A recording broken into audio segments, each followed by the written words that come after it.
Well, good afternoon, guys. This is Sunday afternoon. It's a little bit later than I usually do this, and I apologize, but just circumstances, I just couldn't get to it.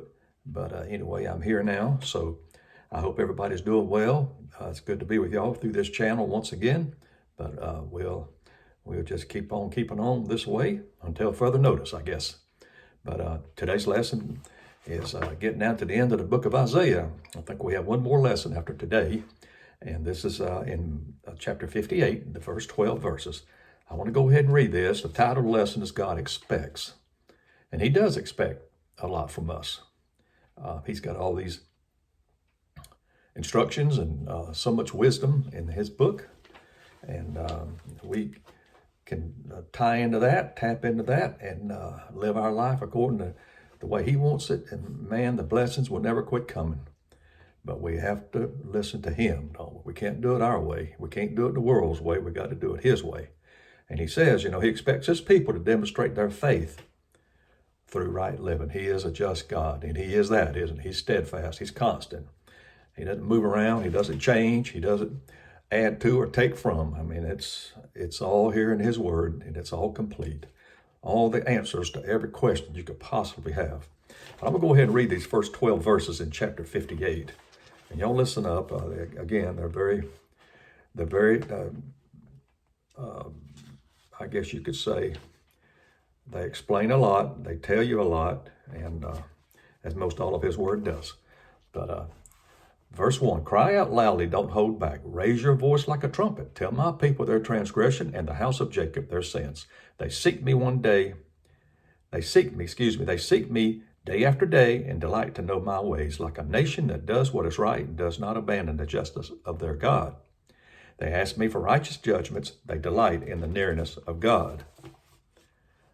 Why have we fasted, but you have not seen? We have denied ourselves, but you haven't noticed. Look, you do as you please on the day of your fast and oppress all your workers. You fast with contention and strive to strike viciously with your fist. You cannot fast as you do today, hoping to make your voice heard on high. Will the fast I choose be like this? A day for a person to deny himself, to bow his head like a reed, and to spread out sackcloth and ashes. Will you call this a fast and a day acceptable to the Lord? Isn't this the fast I choose? To break the chains of wickedness, to untie the ropes of the yoke, to set the oppressed free, and to tear off every yoke. Is it not to share your bread with the hungry, to bring the poor and homeless into your house, to clothe the naked when you see him, and not to ignore your own flesh and blood?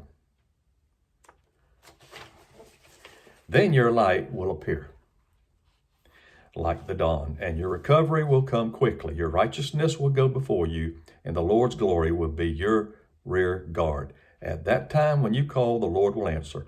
When you cry out, He will say, Here I am. If you get rid of the yoke among you, the finger pointing and malicious speaking, and if you offer yourself to the hungry and satisfy the afflicted one, then your light will shine in the darkness, and your night will be like noonday. The Lord will always lead you, satisfy you in a parched land, and strengthen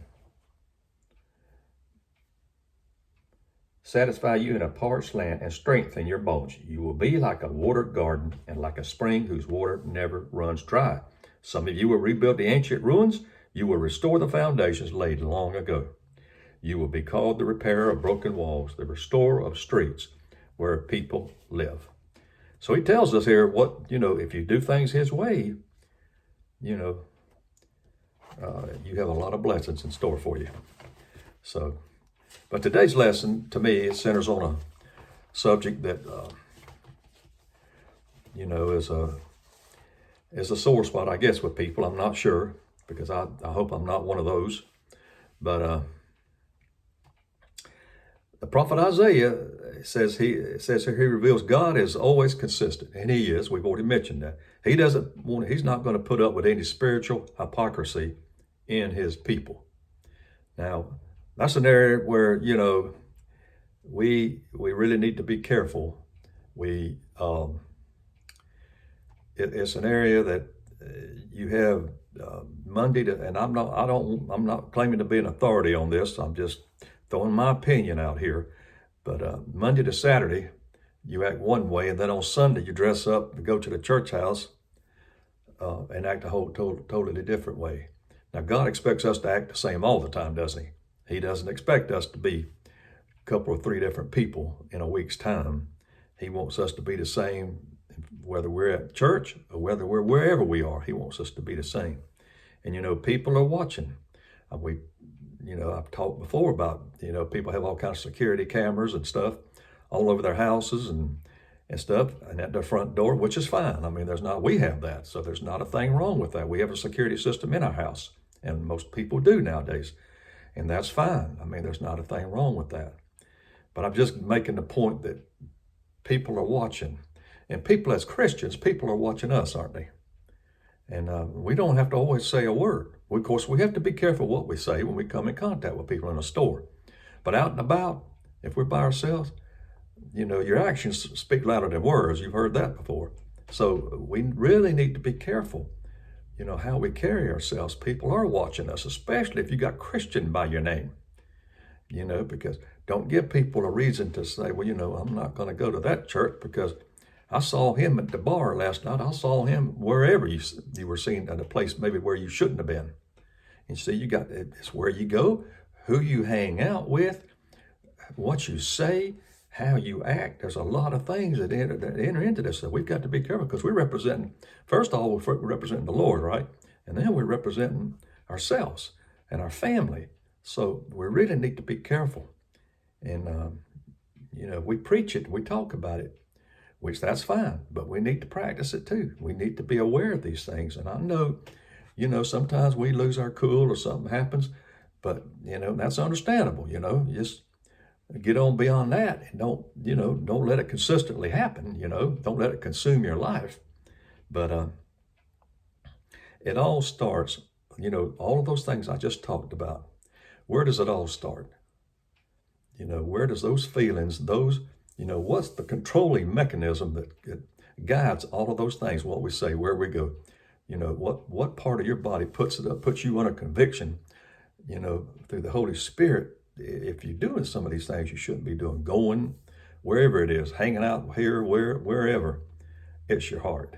That's the main mechanism that controls everything. And, the people nowadays, they just want to see, they just see the outside, It's a lot of show, a lot of show stuff, you can do that by, just where you live and what you have and all your toys and everything else.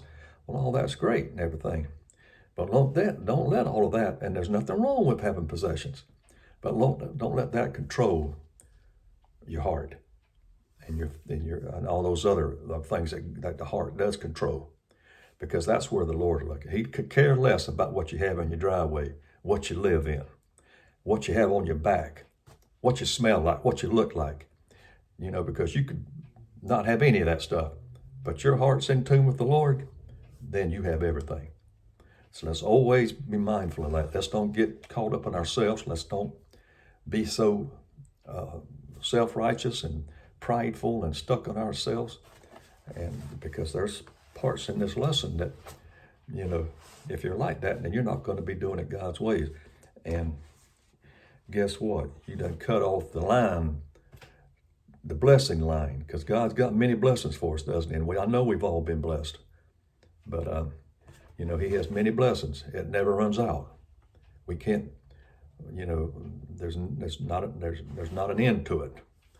And He's just He loves us so much, He wants to bless us.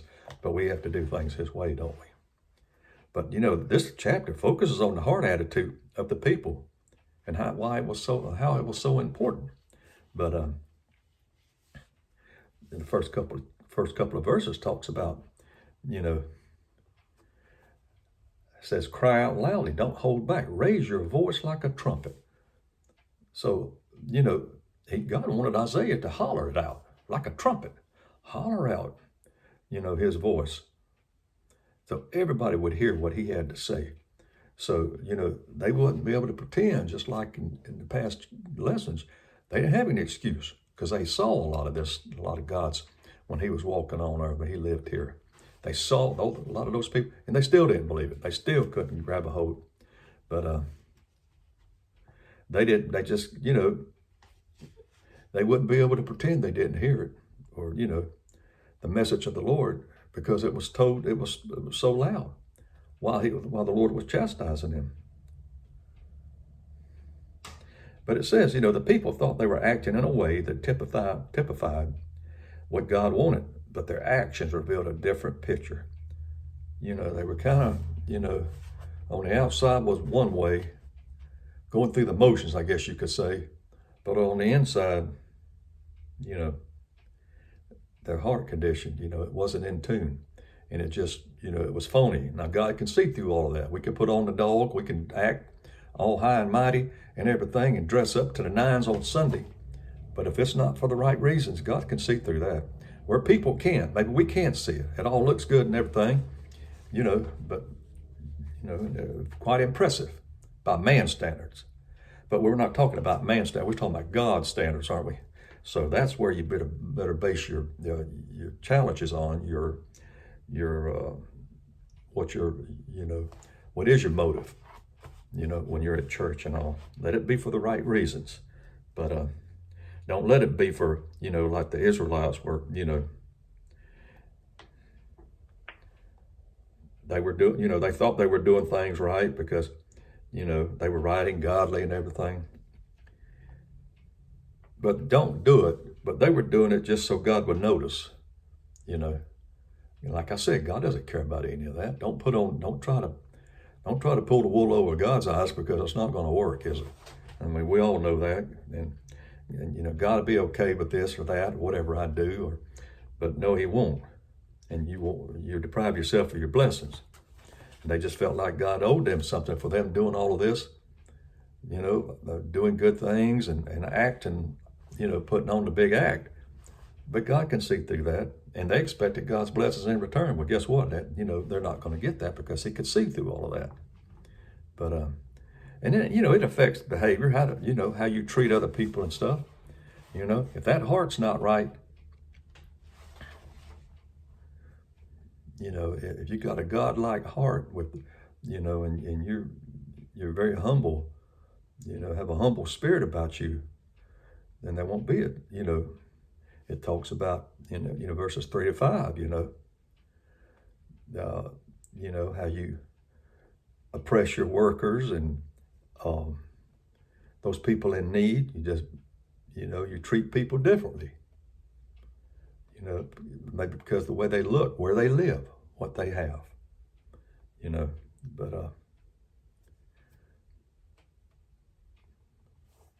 But see, that's the problem with today's standards. It's all about me, me, me, me, me. How far ahead can I get in the game? And that really changes people's attitudes. And it changes, I think it gets inside of them. It does skew the heart. And that's where all these other attributes come from, right there, because that's, like I said earlier, that's where it starts. You got to be in tune with the Lord there, because whatever's inside is going to come out. And if it's for the Lord, well, it's going to come out in that way. If it is for the world and about yourself, it's going to come out like that. So we need to always be, and I know you guys know this. I'm not telling you something you don't already know, but it doesn't hurt to rehash it, maybe re-encourage you to, to be mindful of that kind of stuff and the way we act, and people that may appear to have less than us. Because I'm going to tell you, it doesn't matter. Always remember that in God's eyes, it's your heart. And all these other things, color, race, the thickness of your wallet, where you live, what you have, what you don't have, your job, whatever. Whether you're a garbage man or an executive, it doesn't matter. In God's eyes, we came here with nothing, we're going to leave with nothing. We're not taking anything with us. And what all you accumulated here in this earth means nothing in God's eyes if your heart's not right with the Lord. So let's always be mindful of that. And that's just mainly what he's trying to get across here and stuff. in the ways that you can do that, about your behavior and the way you act toward people that, are less than you. But the things he was talking about in verses 6 and 7 about, description of behavior. God wanted 4 actions from his people: to break the chains of wickedness, untie the ropes of the yoke, set the oppressed free, and tear off every yoke. That's just referring more or less the yokes to those people that are, are less fortunate, don't have what maybe we have, maybe don't have a whole lot of money, clothes, food. Don't look down on these people. They're just as, in God's eyes, they're just as equal as we are. They're just the same level as we are. He created everybody. And God wanted the Israelites to share stuff they had. Don't look down on these people. Meet their basic needs. And, it says the poor would exist as long as there was a heart problem. And Jesus was the answer to fixing that sin issue. And he is the answer, isn't he? And it says, talking in verses 8 to 10, it says, if the people focused on God by helping others and demonstrating his character in their lives, then the blessings they sought would come to them. He tells you what you have to do in order to get the blessings, but you have to do it. You have to do it his way. Don't get yourself in the way of it. Just don't do it your way. Do it his way. And, helping others and demonstrating. Let them see Jesus in the way you act and what you say and where you go. This applies anywhere, at the ball field, on the golf course, at the lake, in Walmart. It doesn't matter. Guys, we see people everywhere, don't we? A lot of times, in the way you act speaks volumes to people. They see this. They may not say they do. The people that come up to you that that's one thing. How about perfect strangers that see us out and about? They never say a word to us. Don't think they, don't kid yourself. They'll get on Facebook. If you get her acting up somewhere out in public where they can see you and a camera picks it up, don't think. So we have to really be careful. But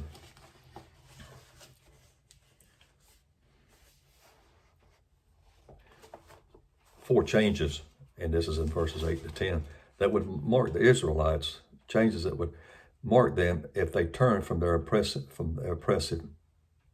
ways and being like that to other people. There's light, recovery, righteousness, and the Lord's glory would be their rear guard. Or he'd be what? You do these things, you think of light with God, he's light. There's nothing darkness about the Lord. Everything's light, lit up, but you do these things, talking about the Lord's glory be the rear guard. He'll go before you and he'll also be behind you. He's always with us. Even when it doesn't seem like he is, he hasn't went away. He's right there. So let's always be mindful of that. It says, when these changes that we just mentioned took place in the hearts and attitudes of the people, the Lord would answer them when they call. And that goes for us too. Now, he was talking to the Israelites there, but that could apply to us as well. It said that God's light would shine through people like a noonday sun. If you had that in your heart and you had that on your, it would just come out like that. You'd be like a breath of fresh air to anybody you come in contact with. You'd have them looking at you, wondering what in the world come over you. And all you have to do is say, I've just got Jesus. And, that's... And true satisfaction in the last couple of verses says, instead of being spiritually dead, God's people would be alive and fruitful. And God will restore that which was lost long ago in the Garden of Eden. So fellas, this is very important, because that is what comes through us starting in the heart, the right attitude and the right spirit and all. It says, amazingly, God would work with and through his people to restore what they destroyed. And this last sentence I thought was very pertinent and important. The grace of God knows no bounds. His grace and mercy, fellas, is, we have access to it. It's just endless. Where would we be without God's grace and mercy? And if we do these things He talked about in these verses, be a shining light for Him, and live and act, in a way that be pleasing to God. The blessings and all. And that's just so very important. But we have to do things His way. We can't let ourselves get in the way. Whereas, people are all caught up and think they get so full of themselves, they think they got it all figured out and everything. And we know those people. And they got it all figured out. They don't need anybody. And they certainly don't need God to get, and, how quickly can things change? And we know that. I mean, they can change so quickly. And we need to be mindful. We need to be thankful. Just need to be humble and always be mindful of where our blessings do come from. And, whether we're on the mountaintop or in the valley, we need to thank God every day. Not just this time of the year, but every day we need to be thankful. But a lot of truths in the lessons, guys, and just read over it and just ponder on it, just meditate on it and think about it. How many ways has God blessed you? And I can't even count. I mean, there's been so much. But in the way of prayer request, let's continue to remember Sammy Williams and his recovery and all from his surgery. And I heard that Sammy Gaskins, and Sammy, I hope if you watch this, I hope you're feeling better. Whatever's going on, I mean, God knows, you and Bonnie and all you other guys, if there's something going on, I pray God's mercy and grace on you, and that He'll just comfort and lift you up and help you to feel better, or whatever other reason, or situations and stuff that may be going on with you through all this virus and having to kind of hibernate and stay apart from each other. And I can kind of work on you a little bit mentally, but I hope God sustains you, and I just hope His word has been an encouragement to you. And I just hope and pray for the class and all, that you guys are doing well and as well as you can be doing. But let's just remember our leadership of our church. And I know Derwin and Daniel have done a great job and everything, and trying to get this thing. It's uncharted territory. There's no manual. I'm talking to Derwin this afternoon. There's no manual to tell you how to do this. And they're having to kind of feel their way around and do what's best for people, and still can't get as close to people as they'd like in their positions, because of what they do.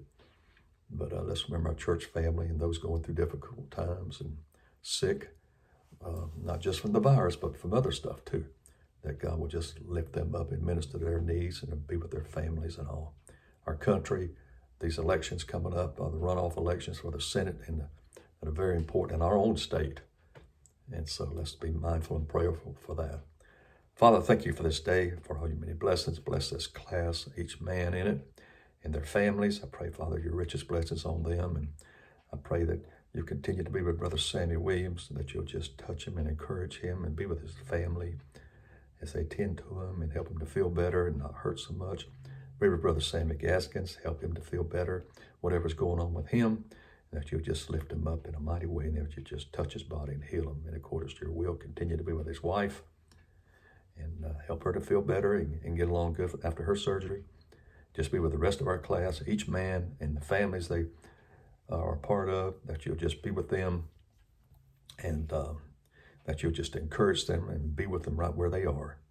Be with our church, our staff, those sick, shut-ins, nursing home, homebound, and be with all the caregivers that are behind the scenes, but they're very, very important and very vital to those people that need them. And I pray that you'll just be with each one of them and encourage and strengthen them.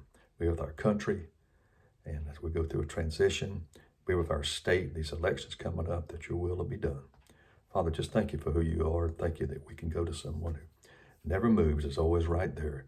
We just have to come to you, Father, with an open arms and a right mind, right frame of mind, with a right heart. Thank you again for the word and the truths in your word. In your name I pray, amen. Guys, again, thank you. And I hope to be talking to you guys soon. Y'all take care, and I hope you have a great week. Bye for now.